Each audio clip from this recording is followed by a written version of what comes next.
Hello viewers.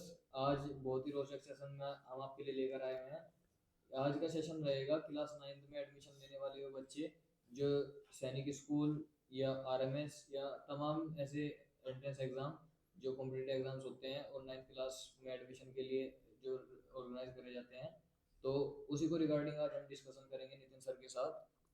तो sir, मैं आज आपसे थोड़ा एक बार पहले सबसे शुरू में इंट्रोडक्शन लेना चाहूँगा, जानना चाहूँगा कि होता क्या है ये 9th क्लास के लिए, किस किस तरह के कौन कौन से एग्जाम्स ऑर्गेनाइज किए जाते हैं। तो एक बार थोड़ा उन पे लाइट डालिए सर। देखिए सर, 9th क्लास 9वीं क्लास वो होती है बच्चे की जी जब उसका करियर बिल्कुल एकदम बनना होता है जी ना। 8वीं देखो बच्चा दूसरी तीसरी चौथी तक तो पेरेंट्स भी थोड़ा सा हल्का रहता है, जी लेकिन 7वीं 8वीं के बाद पेरेंट्स को भी दिखाई देने लगता है कि अब बच्चे का करियर बनना है, वो भी थोड़ा सिंसियर हो जाता है पेरेंट भी, जी है ना। और अब जैसे ही बच्चा 8वीं में आता है तो उसके लिए तमाम स्कूल एंट्रेंस टेस्ट है जहाँ से उसे एक अच्छी स्कूलिंग होती है, उसका करियर बहुत आगे तक चला जाता है। जी तो इस कड़ी में राष्ट्रीय मिलिट्री स्कूल है एक, तो जो पूरे भारत में 5 ही हैं और बहुत ही अच्छे लेवल का कंपटीशन के थ्रू बच्चा में जाता है। जी और फिर एनडीए तो खैर वो जब इस आरएमएस के एग्जाम को निकाल लेता है वही क्लियर हो जाता है, फिर एसएसबी को क्लियर करने की जो पॉसिबिलिटी है वो बहुत ज़्यादा हो जाती है। सैनिक स्कूल में बहुत शानदार पढ़ाई बच्चा करता है, लेकिन उसमें भी एक एंट्रेंस टेस्ट के थ्रू जाता है। तो इसमें कक्षा 9 से बच्चा जाएगा जी एंट्रेंस टेस्ट पार करके, और वहाँ पे कक्षा 9वीं करेगा, 10वीं करेगा, 11वीं करेगा, 12वीं करने के बाद वो तमाम एंट्रेंस टेस्ट एनडीए और अदर एग्जाम में वो अपियर होगा। तो आप मैं इसको आप थोड़ा सा और भी समझा दूँ अपने देखो, ये एक इनका एग्जाम का एक पैटर्न रहता है कक्षा 9 का। सैनिक स्कूल में जब बच्चा बैठेगा तो इस एंट्रेंस टेस्ट को, कक्षा 9 के इस एंट्रेंस टेस्ट को पार करेगा वो, इसमें से 400 में से अच्छे खासे नंबर लाएगा, लगभग 360 370 नंबर लाएगा, तब जाके वो जाएगा उसमें जाएगा। और ये मैथ, इंग्लिश, जनरल साइंस, ये सब सब्जेक्ट आते हैं। आरएमएस में भी यही स्थिति है। इंग्लिश में पार करेगा, हिंदी पार करेगा, सोशल साइंस पार करेगा, मैथ पार करेगा, आपका साइंस पार करेगा, इंटरव्यू पार करेगा, मेडिकल पार करेगा, तब जाके तमाम स्टेजेस पार करेगा, तब बच्चा जाके आरएमएस में एडमिशन होगा। तो कुल मिला के आप ये देख लो कि इतना इतना बिल्कुल एक रिग्रेस सिलेक्शन प्रोसेस है, उसको बच्चे को पार करना है और तब जाके वो इसमें जाता है। तो कुल मिला के आप ये समझिए कि जब बच्चा इन सब चीज़ों को में ही इनको पार कर ले तो खुद ही इतना कैपेबल हो जाता है कि उसका आने वाला जो भविष्य है बहुत उज्जवल बन जाता है ना। उज्जवल भविष्य की नींव रखी जाती है। ठीक है। तो इस इन स्कूल एंट्रेंस टेस्ट की तैयारी कराने के लिए पेरेंट्स जो है वो अलग अलग जगह कोचिंग कराते हैं, भेजते हैं अपने बच्चे को। और जो आज आप कह भी रहे हैं कि भाई ये इस बारे में क्या क्या है। सर, अब मेरा बीच में एक थोड़ा हाँ। क्वेश्चन आएगा। हम्म, सर, एक तो जैसे मैं आपने बताया है कि हम्म, 9th का जो एग्जाम होता है वो 6th क्लास से काफी अलग होता है। हाँ हाँ और आपने अभी स्लाइड्स के थ्रू उसमें हाँ दिखा भी दिया है कि जैसे 6th क्लास में साइंस नहीं आती है, सर, 9th क्लास में साइंस फिजिक्स। 6 क्लास का तो समझो कि सिर्फ मतलब कंपैरिजन में लेवल अलग हो गया, वो तो बात ही अलग हो गई है ना। जी जी हाँ, 6 का तो बिल्कुल अलग है। जी उसमें तो सर मैं कहूँगा कि ये पेपर ही नहीं है, साइंस ही नहीं आती, हिंदी नहीं आती, मतलब इंग्लिश है तो वो कम लेवल की है, मैथ्स और साइंस तो है ही नहीं। जी। तो वो तो हाँ। इसमें सर 6th की तरह कोई एग्जाम क्वालिफाइंग नेचर का तो नहीं रहता? इसमें सब मींस सब चीजों की मेरिट जुड़ती है हर एक सब्जेक्ट की। सर देखो, इसमें आरएमएस में क्या है, आरएमएस में सारे मार्क्स जुड़ेंगे। इसमें हर तो एक बच्चा सब्जेक्ट अंग्रेजी में भी अच्छा होना चाहिए, मैथ्स में अच्छा होना चाहिए, साइंस में अच्छा होना चाहिए, हिंदी में, सबके मार्क्स जुड़ेंगे इसमें। Okay sir. वो आरएमएस में कक्षा 6 में अंग्रेजी क्वालिफाई होता है। Okay okay sir. हम्म। तो सर मैं एक थोड़ा सा ये जानना चाहूंगा, जैसे आरएमएस सबसे मेन एग्जाम रहता है, राइट। तो इसमें sir number of seats 9th class में कितनी रहती हैं सर? नंबर जो इस बार की जो सीट्स निकल कर आई है आरएमएस में, आप ये देखो इतना कंपटीशन है, 150 सीट है टोटल। ओके और सर। लगभग बच्चे इसमें अपियर होंगे 20 से 25 हज़ार। जी आप अब आप लगा लो 25 हज़ार के आसपास 150 सीट कितना परसेंट हो गया सर? 250 1% है। 1% 250 है। जी और है कितनी? 150। तो इस लेवल के कंपटीशन को बच्चा पार करके जाता है वहां पे, जी सर। मतलब 1%। तो सीरियस तैयारी बहुत बहुत बहुत ज्यादा जरूरी जरूरी है, होती है। बहुत ज्यादा जरूर, बहुत ज्यादा सीरियस तैयारी बहुत जरूरी, बच्चे बहुत मेहनत करते हैं। जी जी। हम्म, चलिए सर, थोड़ा आगे बढ़ के मैं अभी पूछता हूँ इसमें। हम्म, तो सर, आरएमएस और सैनिक स्कूल के बारे में तो खैर सभी जानते हैं, तो हम्म, मैं आपसे तमाम कुछ ऐसे एग्जाम्स के बारे में जानना चाहूंगा हम्म, कि कौन कौन से ऐसे एग्जाम्स होते हैं हम्म। छोटे से लेकर बड़े तक जिनके लिए 9th क्लास में एडमिशन लेने के लिए बच्चा तैयारी कर सकता है। सर इसमें एक तो यही हो गया आरएमएस, जी ऑल इंडिया सैनिक स्कूल, जी यूपी सैनिक स्कूल, जी नवोदय विद्यालय। जी ठीक है। और एक आध और स्कूल एंट्रेंस टेस्ट होता है, बेसिकली तो 3 ही 4 ही होते हैं ये। और जी। इसमें एक आरआईएमसी भी आता है वो, लेकिन वो 8वीं से आता है। ओके उसको भी ओके आप इसी में ऐड के करो, क्योंकि वो 8वीं से एडमिशन होता है। यहाँ पे 9वीं से 8 1 साल का अंतर है बस जी। आरआईएमसी में। तो ठीक। सर इनका लेवल जो है वो लेवल सभी एग्जाम्स का सेम रहता है या इनमें लेवल में भी कुछ थोड़ा सर देखो बता इनमें सकते हैं? एक एक बात तो इनमें किसी भी एग्जाम का लेवल आसान नहीं रहता, पहले तुम्हें बता दूं। जी जी ठीक है, अब बात आती है कि मुश्किल से मुश्किल में भी कितना मुश्किल होता है। जी जी सबका लेवल पूरा मुश्किल होता है। भाई आरएमएस का बहुत मुश्किल लेवल है, पूरा दमदार चाहिए, अच्छे बच्चे की अच्छी रहे। आरआईएमसी का पूरा मुश्किल है। यू सैनिक स्कूल का पूरा मुश्किल पेपर है, यूपी सैनिक स्कूल का भयंकर पेपर है। तो किसी का लेवल आसान नहीं रहता, लेकिन सबका अलग अलग थोड़ा पैटर्न है। जो बच्चा सैनिक स्कूल निकाल रहा है वो देखना आरएमएस में कहीं भी नहीं नजर आएगा। जो बच्चा आरएमसी निकालता है वो आरएमएस में नहीं क्वालिफाई करेगा। अब देख लेना आप, बहुत सारे बच्चे हैं जो बच्चा आरएमसी निकाल लेगा वो आरएमएस में क्वालिफाई नहीं करेगा। हर एक एग्जाम अपने आप में अपने यूनिक आप में रहता है। अलग है। देखिए वो पूरा एमसीक्यू पैटर्न का एग्जाम है, उसमें साइंस आएगी, उसमें नहीं आएगी साइंस। तो बच्चा तो एक ही एग्जाम की तैयारी कर सकता है ना। बिल्कुल सर बिल्कुल। अब मान के चलो जो बच्चा आरएमसी की तैयारी कर रहा है वो आरएमएस के भी तैयारी कर जाए, एक तरफ साइंस पढ़ेगा, हिंदी पढ़ेगा, आरएमसी में हिंदी आनी नहीं। ठीक है ना। जी तो सर। सबका अलग अलग बच्चे के हिसाब से अलग अलग लेवल है, लेकिन सबका लेवल मुश्किल है, जी आसान किसी का नहीं है। जी। चलिए सर बढ़ते हैं अपने अगले सवाल की ओर।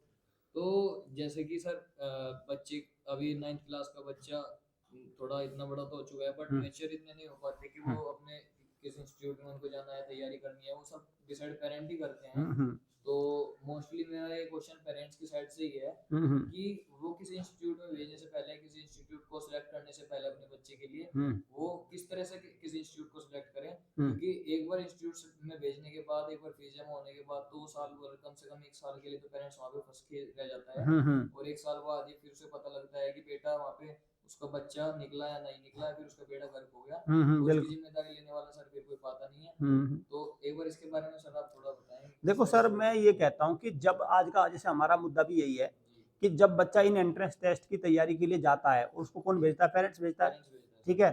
तो मतलब कुल मिला के ये मेन डिसीजन तो पेरेंट का होता है जी और बच्चा भी इसमें साथ होता है। जी अब सवाल आता है कि वो पहला सबसे पहला स्टेप आप कह रहे हैं कि क्या क्या उसको करना जी चाहिए, जी है ना, ये है। तो मैं ये कहता हूँ सबसे पहले वो क्या करेगा, वो शॉर्ट लिस्ट करेगा। जी समझे ना। जैसे लेटर सपोज आप आगरा के रहने वाले हो या आप लखनऊ के रहने वाले हो जी और आपका बच्चा मान के चलिए 9th की तैयारी करना चाहता है। ठीक है, और आप उनके पेरेंट हो। जी तो आप क्या करोगे भाई, सबसे पहले क्या करेंगे, इंटरनेट से, सोशल मीडिया से, ठीक है, यूट्यूब से, फेसबुक से, इंस्टाग्राम से, इंटरनेट से, वेबसाइट से 10 12 15 20 25 30 जितने भी आपकी क्षमता हो इतने की एक लिस्ट बना लो कि भाई फलाना कोचिंग तैयारी कराता है, फलाना इंस्टीट्यूट तैयार करता है, आपको 10 20 30 40 50 60 70 जितना भी मन है आपकी। ठीक है, वो एक लिस्ट बना लो और आपको क्या करना है, वो लिस्ट तैयार करके एक पेज पर लिख लेनी है। ये काम पेरेंट को करना जी है ना। क्योंकि मैं हमेशा एक बात कहता हूँ, सिलेक्शन में इसका सिलेक्शन देखने से पहले ना एग्जाम का एक जरूरी है, एक सही संस्थान का कोचिंग का सिलेक्शन। जी आपका सिलेक्शन तभी इनमें होगा जब आपने वो पहला सिलेक्शन ठीक किया होगा। अगर आपका पहला ही कोचिंग वाला सिलेक्शन गलत हो गया तो ये सपना ही रह जाएगा। जी जी तो मतलब इसमें सिलेक्शन लेने के लिए इनमें जरूरी है पहले सही कोचिंग का सिलेक्शन। अब सही कोचिंग का सिलेक्शन कैसे होगा, आपको क्या करना है, 5 6 7 10 जो जो है उनको शॉर्ट लिस्ट कर लो। जी सर। शॉर्ट लिस्ट कर लिया, भाई ये कोचिंग है, जैसे ज्योमेट्री डिफेंस एकेडमी है, आप इसको नेट पे सर्च करोगे, यूट्यूब पे सर्च करोगे, ये भी आ जाएगा, ऊपर ही आ जाएगा निकल के। बिल्कुल सर। ये भी आपने लिस्ट में लिख लिया। और फलाने जितने भी इंस्टीट्यूशन है सारों की आपने क्या कर दिया, चार्ट बना लिया, बना लिया। जी सर। ठीक है, अब आपको पता चल गया कि भाई हाँ ये इंस्टीट्यूशन है और ये तैयारी कराते हैं। ठीक है, जी पहला स्टेप पेरेंट्स को यही करना है और उसको एक पर्चे पे लिख लेना है। देखो मैं बताता हूँ, अगर बहुत सारी चीजें ऐसी आलतू फालतू की चीजें पेरेंट्स बहुत सारी पर्चे पे लिख लेता हाँ जी। है ना। इसको मतलब मैं वो नहीं कहना चाहता, लेकिन ये तो बच्चे का करियर का बच्चे सवाल का है। भविष्य का सवाल है तो इसमें। इसमें तो मैं कहूंगा कि ये सारी चीजें उसको लिख लेना पर्चे पे। बिल्कुल सर। भाई घर पे एक एक चीज का हिसाब रहता है। जी तो इसमें क्या करे, 20 30 इंस्टीट्यूशन के नाम पर्चे पे लिख ले। पहला तो बस ये होना है, मतलब शॉर्ट लिस्ट करना है कौन से कोचिंग में से मन है, उसका मन है। ठीक है, ये है पहला स्टेप। जी जी सर। हम्म तो बढ़ेंगे सर नेक्स्ट स्टेप की ओर। हम्म। तो सर इंस्टीट्यूट सिलेक्ट करने के बाद में उससे अगला काम क्या रहेगा सर पेरेंट का? हाँ, जैसे ही अब आपने देखो लिख लिए 15 20 नंबर, अब उनके उनके अंदर की बात को चेक करना शुरू करें, मतलब उनको उनके उन पे क्लोज वॉच करना शुरू करें, उनको देखना शुरू करें। अब आप कहोगे सर देखेगा कैसे, है ना। जी भाई आज की डेट में सोशल मीडिया का जमाना है, हर इंस्टीट्यूशन का यूट्यूब चैनल तो ज्यादातर का होता ही जी सर। है ना, फेसबुक पे या कोई ना, या वेबसाइट वगैरह कुछ होती है। तो अब क्या करें, उनको देखना शुरू करें। जैसे ज्योमेट्री डिफेंस एकेडमी का यूट्यूब चैनल है, ठीक है, उसके यूट्यूब चैनल पर उसमें वीडियोज देखें, शॉर्ट वीडियो देखें, क्या क्या चीजें दिखाई जा रही हैं वो सब देखें और उसको समय ले, पूरा तसल्ली करके देखे बैठ जाए ना उसको, है ना। तो मेरा मानना है तकरीबन 10 दिन 15 दिन सिर्फ बैठ के देखें कि ये दिखा क्या रहे हैं, है ना। लेट अस सपोज भाई कोई इंस्टीट्यूशन लखनऊ में है, तो वो अपने उसका यूट्यूब का तो होता है आज की डेट में, आपको पता है ना, और उसका यूट्यूब चैनल को सब्सक्राइब कर ले, ठीक है, और उसे देखे भाई वो दिखा क्या रहा है। अब मान के चलो कोई इंस्टीट्यूशन है वो दिखा रहा है भाई उसके बच्चे पढ़ रहे हैं, बच्चे खेल रहे हैं, बच्चा रस्से चढ़ रहे हैं, ठीक है, बच्चे घुड़सवारी कर रहे हैं, स्विमिंग पूल में कर रहे हैं, ठीक है, मतलब वो सारी चीजें तो दिखती है ना उस पर, सब चीज। तो दूसरा जो स्टेप है वो सोशल मीडिया के थ्रू उसका क्लोज मॉनिटरिंग करे उस इंस्टीट्यूशन की। अभी कुछ, अब देखो एक बात बता रहा हूँ, अभी 2 स्टेप में पेरेंट्स का कुछ नहीं गया, ये मैंने 2 ऐसी चीजें बता दी, अब तक ये पेरेंट्स ने 2 चीजें बहुत आसानी से घर बैठे बैठे नहीं कर ली ना, बस अब तक है ना, और कुछ गया भी नहीं उसका, है ना। और ये ज्यादा समय का भी मैंने चीज नहीं बताई, इसको 5-7 दिन में पूरा थोरो रिसर्च कर देगा इस बात पे। 2 हो गए काम सर जी। बच्चे के 1 साल से ज्यादा अच्छा है कि आप अपने 10-15 दिन अगर पेरेंट इसमें लगा ले, हाँ, तो कोई इसमें नुकसान नहीं है, कोई नुकसान भी नहीं है, कोई पैसा का भी काम नहीं है, कुछ भी नहीं गया इसमें तब तक, जी बिल्कुल, है ना। ये दो स्टेप मैंने आपको बताया, अब तक ये 2 स्टेप हो चुके हैं। पेरेंट्स इंस्टीट्यूशन का सिलेक्शन आप सबसे पहले बहुत अच्छे से इंस्टीट्यूट सिलेक्ट कर लें। हाँ सर इसमें मेरे क्वेश्चन थोड़ा मिस हो गया था हम्म सर, क्योंकि जैसे आपने अभी कहा कि इंस्टीट्यूट काफी सारे हैं और हम्म वो ऑनलाइन प्रेजेंस रखते हैं, हम्म तो उनमें से लिस्ट आप बनानी है 15 या 20 इंस्टीट्यूशन की, हम्म, तो बट सर इंस्टीट्यूशन तो आप भी जानते हैं कि हाँ आज के टाइम पे काफी सारे इंस्टीट्यूट हैं, मींस हंड्रेड्स में हाँ इंस्टीट्यूट ये तो हैं हजारों और हैं। जिनकी सोशल मीडिया पे भी प्रेजेंस अच्छी खासी है, ऐसे 100-200 से ज्यादा इंस्टीट्यूट सोशल मीडिया पे जरूर अवेलेबल होंगे, हाँ तो उनमें से सर 10 या 15 इंस्टीट्यूट छांटना किस तरह कर पाएगा पेरेंट, किस तरह से सर? नहीं, मैं 10-15 नहीं कह रहा जी सर, मैं एक बार बताऊं, मैं तो ये कह रहा हूँ जितना उसमें ताकत हो उतना छांट लेना, वो उसको 100 200 300 छांट ले। अच्छा भाई एक बात तो बताओ मुझे, चलो आप भी देख लो, कर लेना आप भी इस काम को, जैसे आप यूट्यूब पे देख लो तो 20 30 40 पे खत्म हो जाएगी कहानी। बाकी सर, बाकी को जो आप कह रहे हैं ना, बाकियों के तो बंद हुए, लेकिन जो जैसे 20 30 से आगे जाओगे ना, जी फिर वो जो लिस्ट आने लगेगी वो खुल के बंद होने वालों की आने लगेगी लिस्ट। जी हाँ, जो मींस आपका कंटेंट जब आप सर्च करने जाओगे ना, सोशल मीडिया से देखने जाओगे, जी इंटरनेट से देखने जाओगे, तो 20 25 तो आपको फंक्शनल मिलेंगे जो काम कर रहे हैं, उसके बाद भी लिस्ट आएगी, लेकिन वो सारे बंद हो चुके हैं, खुले थे लेकिन बंद हो चुके हैं। जी मैं ये पॉइंट जानना हाँ चाह रहा था हाँ, कि वो खुद ही पेरेंट देख लेगा 25 30 के बाद लिस्ट तो नहीं है, देख लो, है ना। तो व्यूअर्स काफी सारे चैनल्स ऐसे भी होते हैं जो सिर्फ नाम बनाने के लिए, ना दिखाने के लिए इसलिए तो चैनल बनाना नहीं, छोड़ इसलिए देते तो हैं। सुनो, तो इसलिए तो मैंने कहा जो नेक्स्ट स्टेप ये है कि उनकी क्लोज, भाई पहले तो आपने शॉर्ट लिस्ट कर लिए, जी जी फिर उनकी आप जब उनको सोशल मीडिया से फॉलो करके उन्हें देखना शुरू करोगे तो आपको नजर आ जाएंगे बंद हो रखे हैं तो। वो ऑलरेडी क्रॉस लिस्ट आपकी हाँ, वहां पे तैयार फिर हो आप क्या जाएगी। करोगे, जैसे सोशल मीडिया से आपने कर लिया, देख लिया, जी तो जैसे आपने 25 शॉर्ट लिस्ट किए थे, तो उनमें से 10 12 को आप देखते ही काट लोगे खुद ही, बिल्कुल पेरेंट्स काट लेगा 10 12 को देखते ही, ठीक है, ये होगा। इसलिए मैं क्लोज मॉनिटरिंग कह रहा हूँ सोशल मीडिया के थ्रू, जिसपे सब कुछ दिख जाता है आज की डेट में। जी जी सर बिल्कुल। तो चलिए सर बढ़ते हैं अब नेक्स्ट स्टेप की ओर। हम्म तो अब क्लोज मॉनिटरिंग कर ली, क्लोज वॉच कर ली, हम्म अब इसके बाद सर क्या इसमें स्टेप हाँ, रहेगा? स्टेप नंबर 3 ये रहेगा, जब आप उसके सोशल मीडिया चीजों को देख रहे हैं, जी सर तो अब ये देखें कि उसमें प्रीवियस ईयर्स में उस इंस्टीट्यूशन का कैसा क्लियर क्लीन रिजल्ट रहा है, पोल्यूशन भरा नहीं, अनपॉल्यूटेड हाँ, नॉन पोल्यूटेड रिजल्ट जो होता है, ठीक है, विदाउट व्यूअर्स हाँ, अनपॉल्यूटेड रिजल्ट की बात होती है ना। जिसकी बात हम काफी हाँ दिनों से हाँ, करते आ काफी रहे हैं। दिनों से हम करते भी रहे हैं। सबसे पहले देखो, एक तो ये होता है भाई किसी इंस्टीट्यूशन ने कह दिया कि एक, मान के चलो एक शॉर्ट वीडियो बना दी कि मेरे 200 सिलेक्शन हुए और आपने मान लिया, है ना, तो आजकल तो आपको पता है वो तो कुछ नहीं हुआ। अब आपको ये देखना है थोरो रिसर्च करके कि इसके सही मायने में कितना रिजल्ट, अब वो आता है पेरेंट्स की बुद्धि के ऊपर, उसका विवेक कितना है पेरेंट्स का, भाई वो समझदार कितना है। जैसे समझिए बात, जैसे ज्योमेट्री डिफेंस एकेडमी है, ठीक है, अब कैसे किसी इंस्टीट्यूशन का क्लीन रिजल्ट पता चलता है, इसको समझिए। जैसे अब ये, जैसे मैं आपको एक लिस्ट दिखा रहा हूँ, हमारे व्यूअर्स भी देखेंगे, इस जो आने वाला 7 दिसंबर 2025 है, जी सर इसमें ये कक्षा 9 के बच्चे, क्योंकि हमारा सेशन कक्षा 9 का ही है, ये 16 बच्चे राष्ट्रीय मिलिट्री स्कूल का पेपर देने जाएंगे, ठीक है, और ये लिस्ट हमने पहले ही पब्लिश कर दी, जी सर ठीक है। आप ये देखिए, भारत की पहली एकेडमी और मुझे लगता है एकमात्र ही एकेडमी है ये, ऐसे है भी नहीं कोई ना, मुझे लगता है कि भविष्य में मुझे कोई दिखाई दे ऐसा, नहीं सर मैं भी मुझे भी मुश्किल लगता है, और अगर होगा तो भाई स्वागत है, फिर मैं तो खुद कहूंगा अभी तो हम एक है 10 12 ऐसे हो जाएं, तो है ना बहुत अच्छा रहेगा इसमें तो। कोई कंधे से कंधा मिला हाँ होगा हाँ तो ऐसा ऐसे मिले ठीक है। तो अब देखो ये बच्चे पेपर देने जाएंगे जी, और ये इनमें से कल को भाई सिलेक्शन भी होगा बच्चों का।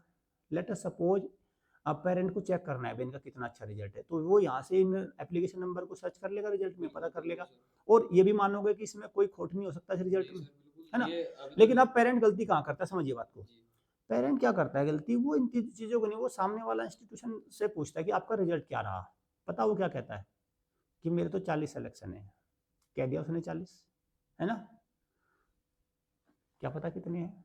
बिल्कुल सर। वहाँ पे जब उन्होंने पहले से ही अपनी लिस्ट जारी नहीं की है। कोई लिस्ट जारी कर दे, अगर वो भाई इस बात को अगर वो पहले लिस्ट जारी कर, जैसे हमने कह दिया कि भाई मैं कह देने लोगों की 16 में से हमारा एक सिलेक्शन है, जी तो आप मानोगे तो पक्का है इसमें तो कोई, क्योंकि वो देखेगा भाई आपने लिस्ट जारी करी थी इसमें दिखाओ कहाँ है आपका वो। बिल्कुल सर। हालांकि ऐसे इंस्टीट्यूशन में एक बात दावे के साथ कर रहा हूँ, ऐसे इंस्टीट्यूशन भरे पड़े हैं, 16 छोड़ो, अगर 100 में से भी एक हो जाए इस 9th में, 100 बच्चों में से भी एक बच्चा मुश्किल से होता है इस 9th वाले में, इतना कॉम्पिटिशन है 100 बच्चों में से भी, इस लेवल का कॉम्पिटिशन है।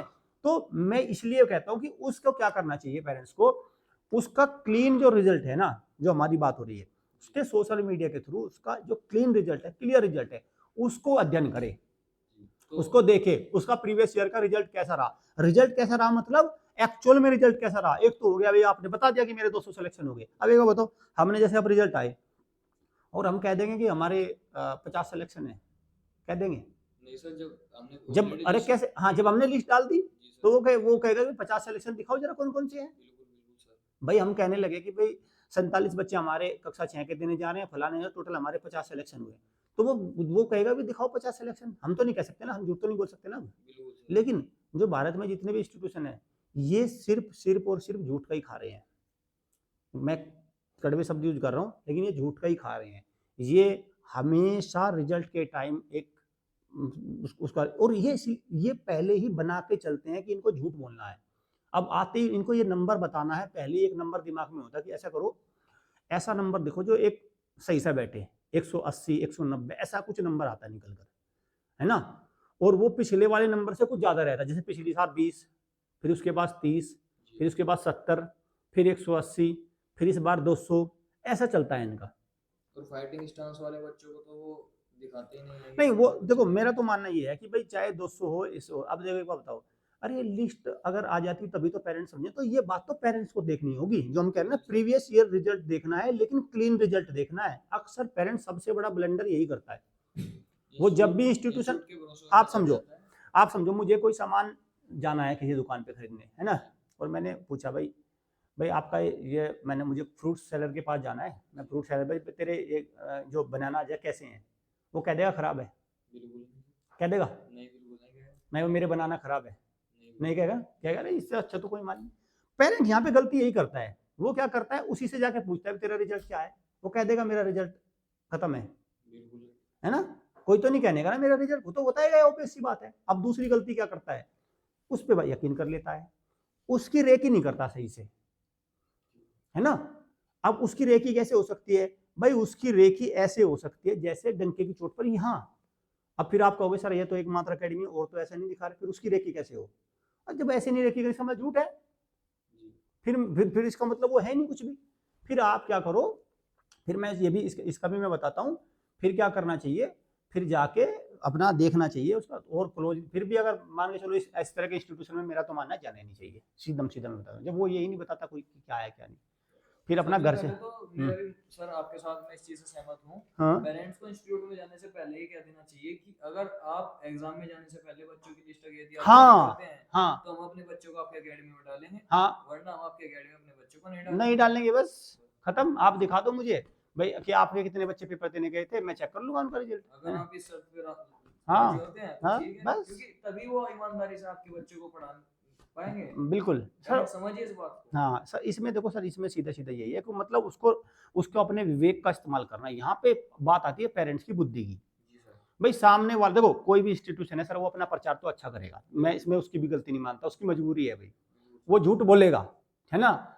ठीक है, भले ही वो कहने को एक स्टिचिंग के जगत में आया हो, इसमें आया हो, लेकिन झूठे इसमें भी कम नहीं है। अब देखो ना, अब एक बात देखो, दिन रात इसमें ये बातें होती है कि बच्चों ऐसा करना चाहिए, बच्चे मेहनत करनी चाहिए, कितने ज्ञान देते हैं टीचर्स, कितने ज्ञान देते हैं, कितनी बात कहते हैं कि नहीं सच्चाई का मार्ग अपनाना चाहिए, कहाँ है सच्चाई का मार्ग?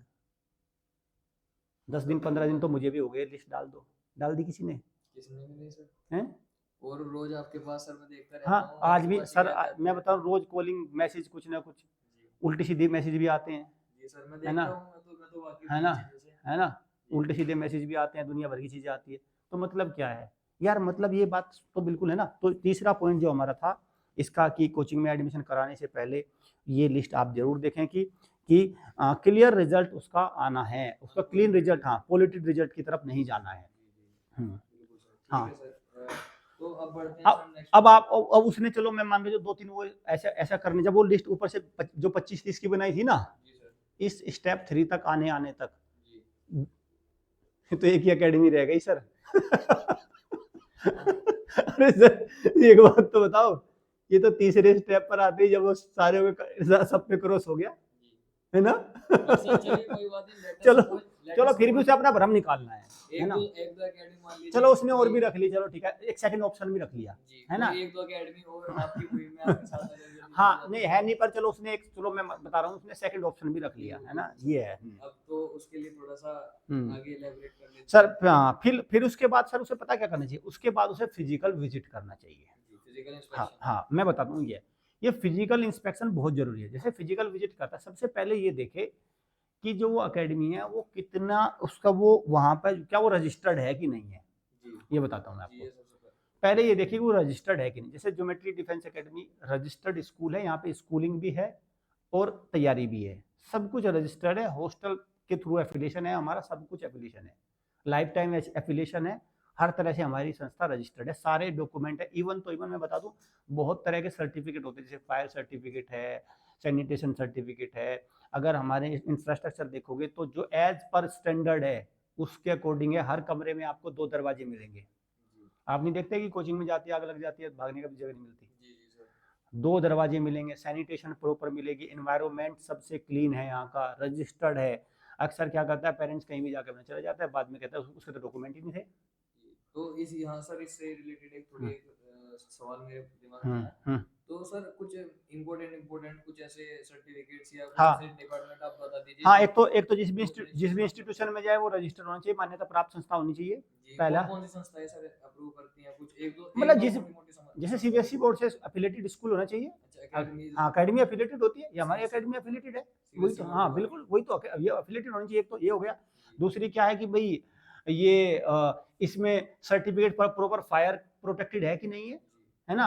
वो स्टैंडर्ड मानक है कि नहीं है, ठीक है। सिक्योरिटी क्या है, आप देखते हो संस्था के बाहर आप रात को देखते हो पुलिस की जीप हमेशा रहती जी हाँ जी सर, है ना? पुलिस की तो जीप वो हमेशा उसकी रहती है। कनेक्टिविटी कैसी है, ये सब चीजें भी उसको देखना है फिजिकल इंस्पेक्शन करके, जी है ना? वहाँ का एनवायरनमेंट कैसा है, प्रॉपर एरिया है कि नहीं जी है ना? जैसे ये अकेडमी 10 बीघे में बनी हुई है, तो जी इतनी सारी चीजें हैं। उसका उसका उसका डिजिटल इंफ्रास्ट्रक्चर कैसा है, उसकी वेबसाइट वगैरह है कि नहीं है ना? वहाँ पे स्टाफ है कि नहीं है, ये सब चीजें फिजिकल में जाके पता चलेगी ना। कुर्सियां मेज रखी हैं कि नहीं, कमरे कितने हैं, बच्चे कहाँ रहेंगे, नहाएंगे कहाँ, खेलेंगे कहाँ, रहेंगे, वो सारी चीजें देखेगा ना जाके। अब ऐसा तो नहीं होता ना कोचिंग में जाते को, अक्सर क्या लगता है कि पेरेंट्स को पता क्या लगता है, जैसे कोचिंग में चला गया 9th क्लास की बात करूँ, अब 9th क्लास का बच्चे का मैच्योर लेवल बहुत अच्छा होता है, ठीक है। उसे वो फिजिकल में जाने के बाद मान के चलो एक कमरा तो इधर है, दूसरे कमरे में बैठा हुआ है, क्या पढ़ लेगा वो? तो घर ही मतलब घर से निकला घर में चला गया, वो कोचिंग में थोड़ा ना गया, घर में था, मम्मा फूफा के चला गया, जी जी है ना? तो ये मतलब फिजिकल विजिट इतनी जरूरी है। और पेरेंट्स एक मतलब ऐसी संस्था में ज्वाइन करें जो रजिस्टर्ड है, पिछले सालों से एक सिस्टम के थ्रू काम करते आ रहे हैं। जैसे ज्योमेट्री डिफेंस एकेडमी की मैं बात करता हूँ, बाकी तो पेरेंट्स खुद तय कर लेगा। मैंने ये तो बता दिया डॉक्यूमेंटेशन तो सारी चीजें। दूसरा टीचर्स कितने हैं, एक्सपीरियंस उनका रहता है। क्या एक्सपीरियंस रहता है, 9th क्लास के टीचर्स भी हैं क्या, जी है ना? अब एक बात बताइए, मैं बता रहा हूँ नाइन्थ की और सिक्स्थ मैं की बता रहा हूँ सैलरी मैं बता रहा टीचर्स। हूँ ये 16 से 20 बच्चे हमारे सैनिक स्कूल मिलिट्री स्कूल इनका पेपर देने जाएंगे, इसमें 15 बच्चे सेलेक्ट होंगे 9th के। तो इसका मतलब कितनी दमदार फैकल्टी, कितने दमदार इंस्टीट्यूशन होगा कि 80% 9th के रिजल्ट की बात कर रहा है, पहले कह के पहले बता रहे, जो कोई नहीं बता रहा। तो अब अक्सर क्या होता है, जो पेरेंट चला गया, जाने के बाद 9th का बच्चा अपना वार्डन के हवाले कर दिया, वार्डन क्या पढ़ाएगा? वार्डन तो सर बस बच्चों पे बस बस डिसिप्लिनरी। मैं बताता हूँ, अब मैं इसमें बताता हूँ। देखो बच्चा जब इंस्टीट्यूशन में जाता है ना, बच्चे के लिए टीचर ना चाहे छोटा टीचर हो या बड़ा टीचर, सब टीचर होते हैं।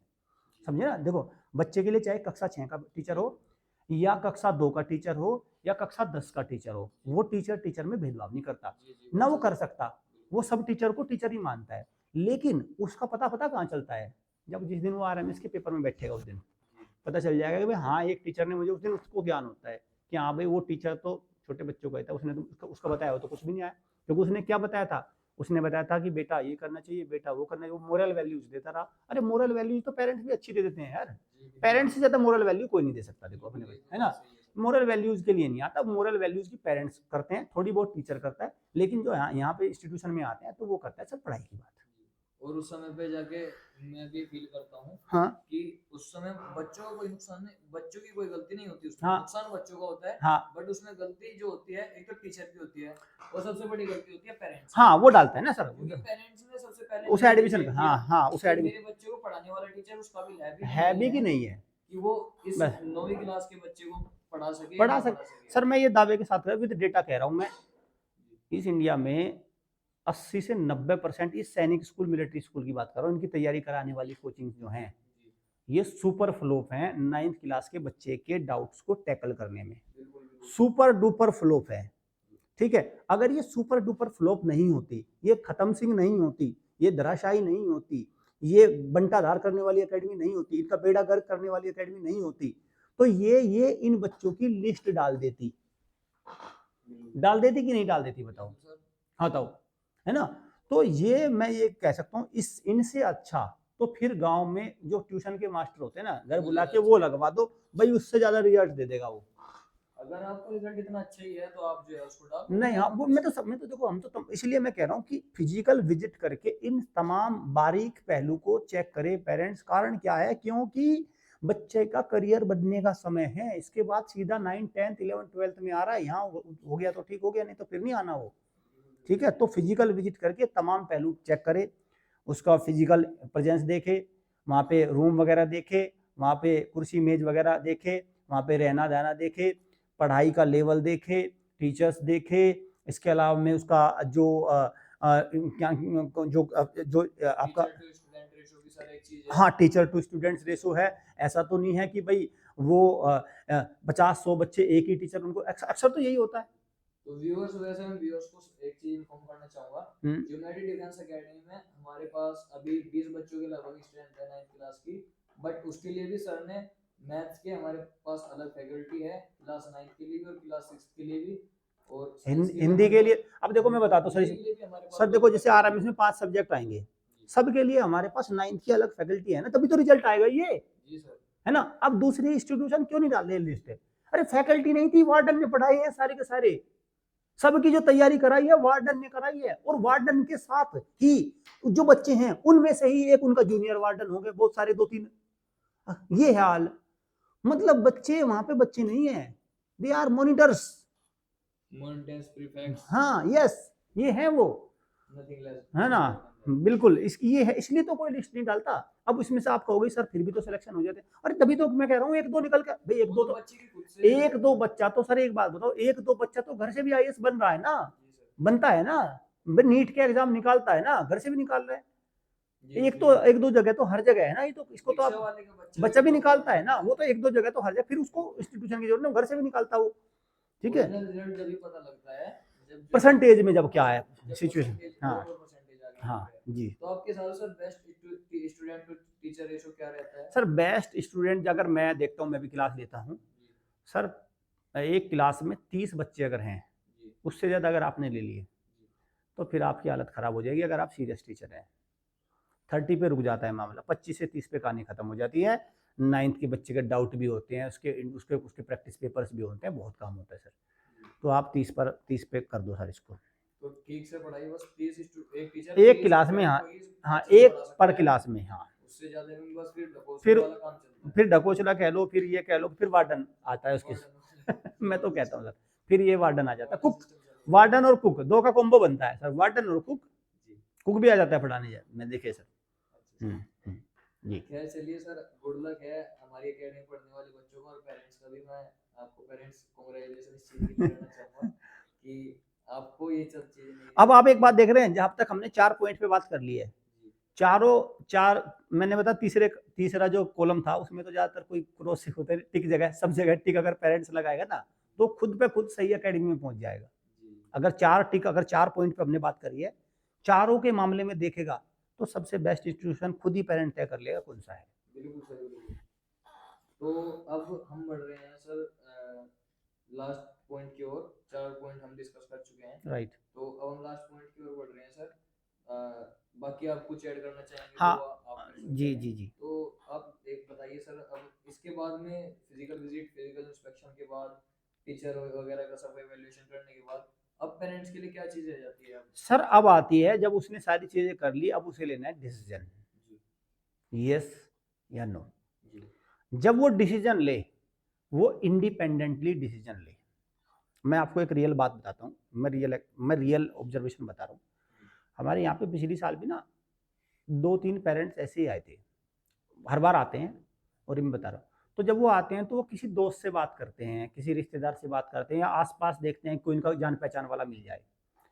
अब वो क्या करते हैं, पहले वो हमें सोशल मीडिया से देखते रहते हैं, और जब वो यहाँ आते हैं तो उसको साथ ले आते हैं, और जैसे ही वो उसको उस डिसीजन में ले आते हैं, शामिल कर लेते हैं, तो वो उनको कहीं का नहीं छोड़ता। समझे ना? देखो, लेट सपोज आप अपने बच्चे को, आपने अपने बच्चे, आप रहते हो अपने बच्चे का, ठीक है, और आपने अपने एक दोस्त के पास फोन किया कि भाई ऐसे ऐसे मुझे कोचिंग में, लेकिन आप तो उस चीज़ को अच्छे से मॉनिटर कर रहे होंगे, देख रहे होंगे कि कहाँ पे पढ़ाई है, कहाँ पे सब चीज़ें आपने, लेकिन आपने अपने दोस्त को किया कि भाई आप बता दो। दोस्त क्या करेगा, आपको जाने अनजाने में एक अलग तरह का ज्ञान देगा आपको, क्योंकि उसका ना बच्चा है और ना उसके उसे इस सेगमेंट की उसे सीरियसनेस का पता है ना, कि ये सीरियसनेस क्या होती है। ठीक, हो सकता है उसका बच्चा छोटा हो, या उसका बच्चा बड़ा हो चुका हो, या उसका बच्चा बेरोजगारी के रास्ते पे निकल चुका हो, तो वो आपको एक ऐसा डिसीजन दे देगा जो किसी काम का नहीं है। मतलब वो, मैं ये नहीं कह रहा हूँ जान के देगा, जानबूझ के, क्योंकि उसके पास उस सेगमेंट की नॉलेज नहीं है। भाई मैं ये नहीं कह रहा कि वो दोस्त है उसके गलत करा देगा, इसका रिलेटिव गलत करा देगा, लेकिन उसके डिसीजन में वो कहीं ना कहीं पैच फंसा देगा। तो सर थोड़ा एक चीज पूछना चाहूंगा। हाँ, क्या इस प्रोसेस में जो आपने अभी ये बताई कि कोई रिलेटिव आके हाँ, कोई गलत सलाह दे देता है, हाँ, तो क्या इसमें सब कुछ कमीशन वमीशन वाला सिस्टम? नहीं नहीं, कमीशन नहीं होता सर, इसमें कमीशन नहीं होता, कमीशन नहीं होता। मैं बताता हूँ, जैसे हमारे पास ना एक पहली बार ना एक यहाँ पे आया था एक पेरेंट, ठीक है, तो उसने यहाँ पे हमारी सारी चीज़ देखी, और देखने के बाद अपने वो गांव से एक व्यक्ति को ले आया, तो फिर व्यक्ति ने उसे कहा नहीं नहीं नहीं नहीं, वो कर दिया, ठीक है। अब RMS का रिजल्ट आएगा, क्योंकि जब हमने उस बच्चे का टेस्ट लिया तो बच्चा काफ़ी कमज़ोर था, तो हमने उसे बता दिया कि बच्चा काफ़ी कमज़ोर है, एक कोशिश हो सकती है, लेकिन ये नहीं कह सकते कि ये बहुत आगे तक चला जाएगा, लेकिन एक कोशिश, अच्छा प्रयास मैं जरूर करूँगा बच्चे के साथ, ठीक है। तो लेकिन जो दूसरे वाला था, जो उसने कहा नहीं नहीं, मैं तुम्हें ऐसी कोचिंग बता दूंगा जो आपके बच्चे को हीरो बना देगी। फिर उसने क्या करा, अपना कहीं और जाके उसका एडमिशन करा दिया होगा, ऑब्वियस ही बात है। अब उसका रिजल्ट खत्म है, कुछ भी नहीं है, खत्म आना बिल्कुल। लेकिन जब वो पेरेंट आया था, तो वो आया था उसको अपने बच्चे का, जब भी तो यहाँ आया था वो, तो मतलब वो जब आता है तो अपने बच्चे के बारे में सोच के, इंस्टीट्यूशन को अच्छा चुनाव करके अपने बच्चे के हिसाब से आता है। लेकिन जो व्यक्ति ने उसे बताया था, उसने जानबूझ के नहीं बताया था, उसको लग रहा था कि ये सेक्टर कुछ होता नहीं, ये तो पैसे वैसे पेपर होते हैं। तो इसीलिए पेरेंट्स ही अपने बच्चे के बारे में सही डिसीजन ले सकता है। जैसे ही उसने थर्ड पार्टी का इसमें इंटरफेयर लिया, तो समझो कि वो जरूर, मैं कह रहा हूँ 100 में से 100% वो गलत डिसीजन होता है इसका, 100 में से 100, है ना। वो बताएगा अरे मैं बता दूंगा तुम्हें ऐसा इंस्टीट्यूशन, मैं बता दूंगा, अरे वो क्या बता देगा, वो अपने जान पहचान वाले को फोन मिलाएगा, वो जान पहचान वाला फिर उसने जो शुरुआत का जो सारा एनालिसिस किया था, वो किस काम का रहा? वो तो सारा, भाई उसने खुद जब ये सारा काम किया था, शुरुआत से लेके कोचिंग देखा, उसको अंदर तक देखा, सारी चीज देखी, सब कुछ देखा, है ना, और बाद में उसने किसकी मानी? जिसने कुछ भी नहीं देखा, है ना, जिसके पास इस सेगमेंट की कुछ भी नॉलेज नहीं थी, उसकी बात को उसने स्वीकार करके, और अपने बच्चे को मैं एक ऐसी जगह, उसमें कई बार ये होता है डिस्काउंट में करा दूंगा, जैसे मान के चलो हमारी फीस है, वो फीस पूछेगा, अच्छा है ना, फिर वो पता क्या कहता है कि अरे ऐसे इंस्टीट्यूशन है तो 20,000 में हो जाएगा तैयारी, वो 20 भी जाती है, साल भी जाती है, और फिर वो कहता है यार पता नहीं क्या हुआ, ये उसकी कुछ लाइबिलिटी थोड़ना है ना। जब भी मैं तो कहता हूँ ना, जब भी मान के चलो पेरेंट, चलो मैं कह रहा हूँ उस दोस्त की बात में भी चलता है, अरे सबसे पहले देखें ना उस दोस्त के बच्चे ने कितने तीर तोड़ रखे हैं, है ना। अगर वो इतना ही सही डिसीजन लेने वाला था तो उसके बच्चे को देखे भाई सबसे पहले। अगर किसी दोस्त का बच्चा ही RMS में सेलेक्ट हो, तो मानता हूँ वो सही डिसीजन देगा उसको, वो तो सही देगा। लेकिन ऐसा आप मान के चलो, आप आपसे मैं कहने लगूँ मुझे बता दो कोई आरएमएस, आपके बच्चे ने कोई आरएमएस का पेपर नहीं दिया, ठीक है? आपके बच्चे बेरोजगारी के पथ पर बैठे हुए हैं, सुपर फ्लॉप हैं, आप मुझे क्या बता दोगे बच्चे के बारे में डिसीजन? कुछ भी नहीं देने के आप तो मुझे। और जनरली इस खेल में यही होता है ना? तो जो वो सुपर फ्लॉप है ना, वो उसको फिर सुपर डुपर फ्लॉप डिसीजन देता है और फिर वो उसको एक्सेप्ट करता है। बस पेरेंट्स को वहीं चेक कर लेना भाई इसके इसको फायदा हुआ क्या, जो मैं जिस दोस्त से पूछने जा रहे हैं, रिलेटिव से पूछने जा रहे हैं, उसको फायदा हुआ क्या इस प्रोसेस से कहीं, तभी उसकी डिसीजन मान, तब वो सही देगा। अगर उसको हो गया हो, जैसे सपोज मान के चलो किसी का पेरेंट का बच्चा आरएमसी में सेलेक्ट हो गया, तो यार जिसका बच्चा आरएमसी में सेलेक्ट हुआ है पेरेंट का, तो वो सही डिसीजन तो एटलीस्ट देगा ना अपने दोस्त को भी, वहां पे वो चल जाता है काम। ये इस तरह से। सलाह भी ऐसे ही पेरेंट्स हाँ कोई सर ने बहुत अच्छे से इलेबोरेट भी कर दिया है कि सलाह भी ऐसे ही लोगों से लें जो जो खुद से या फिर जिनके बच्चे खुद से ऑलरेडी सिलेक्ट हो चुके हैं, हाँ और वो बहुत एलाइट एकेडमीज में खुद से जा चुके हों। हम्म क्योंकि ये जो इंस्टीट्यूट हैं आरएमएस, यूपी सैनिक, ऑल इंडिया सैनिक, ये बहुत ही इलाइट इंस्टीट्यूट हैं इंडिया के, और इनमें जाने के लिए तरसते हैं बच्चे भी और लोग भी। मतलब इस बहुत ही ज्यादा कॉम्पिटिटिव एनवायरनमेंट आज के टाइम का है। तो सर ने आपको बहुत ही अच्छे से और टाइमली लेना है ये डिसीजन। और ये डिसीजन बहुत टाइमली लेना है, हाँ जाके और आप इंडिपेंडेंटली लेना है। खुद से अपना हाँ सुने सबकी, करे अपने मन की, हाँ इस तरह से करके चलें।